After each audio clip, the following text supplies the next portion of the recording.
حضرت حذیفہ بن یمان ایک صحابی تھے، میرے نبی کریم علیہ السلام نہ ان سے راز کی باتیں کرتے تھے۔ ہر بندے کا ہاضمہ ٹھیک نہیں ہوتا، سب سے راز کی بات نہیں کرنی چاہیے۔ حضرت حذیفہ بن یمان کہتے ہیں حضور راز کی باتیں بتاتے ہیں۔ مدینہ منورہ میں جو منافقین تھے ان کی لسٹ بھی نبی پاک نے حضرت حذیفہ بن یمان کو دی تھی۔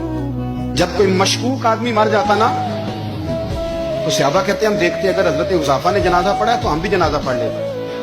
نبی پاک نے بھی کچھ جنازے نہیں پڑھے، ترمذی میں ہے، فرمایا عثمان سے جو بغض رکھے اس کا جنازہ نہیں پڑھیں گے۔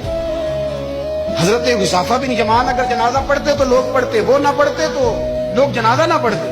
حضرت حذیفہ بن یمان کہتے ہیں جناب عمر فاروق کی خلافت کے آخری ایام تھے، کچھ دنوں کے بعد وہ شہید ہو گئے۔ فرماتے آدھی رات کا وقت تھا، میں گھر میں سویا تھا بڑا بے فکر، اچانک میرے دروازے پہ دستک ہوئی، میں گھبرا کے اٹھا، اتنی رات کو کون آیا؟ کہتے ہیں قربان جاؤں، دروازے پہ گیا تو امیر المومنین فاروق اعظم دروازے پہ۔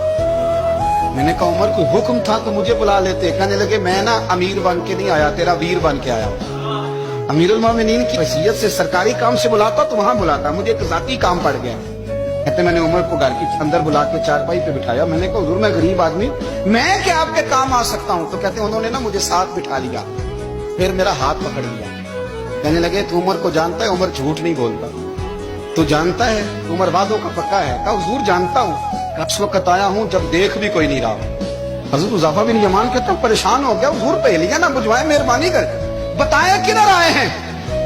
حضرت عمر فاروق فرمانے لگے 62 سال کا ہو گیا ہوں، 63 میں چل رہا ہے، داڑھی سفید ہو گئی ہے، بل پک گیا، اٹھ فریدا ستیا، داڑھی آ گئی دور، اگا نیڑے آ گئی، پیچھا رہ گئی دور، اب قبر اشر کا معاملہ صاف نظر آنے لگا ہے۔ کہا حضور مجھ سے کیا چاہتے ہیں؟ حضرت عمر رو پڑے، کہنے لگے آج میں عشاء کے بعد نکلا ہوں تو نبی پاک کے صحابہ مجھے نیک کہہ رہے تھے، پھر میں نے بچوں کی ماں سے اور بچوں سے بھی پوچھا ہے، وہ بھی مجھ سے راضی ہیں۔ اور حذیفہ تیرے ساتھ نبی پاک راز کی باتیں کرتے تھے، سچ بتا کہیں عمر کا نام منافقوں میں شامل تو نہیں؟ سچ بتا ان منافقین میں تو شامل نہیں، کہیں اوپر سے تو نہیں سارا کچھ؟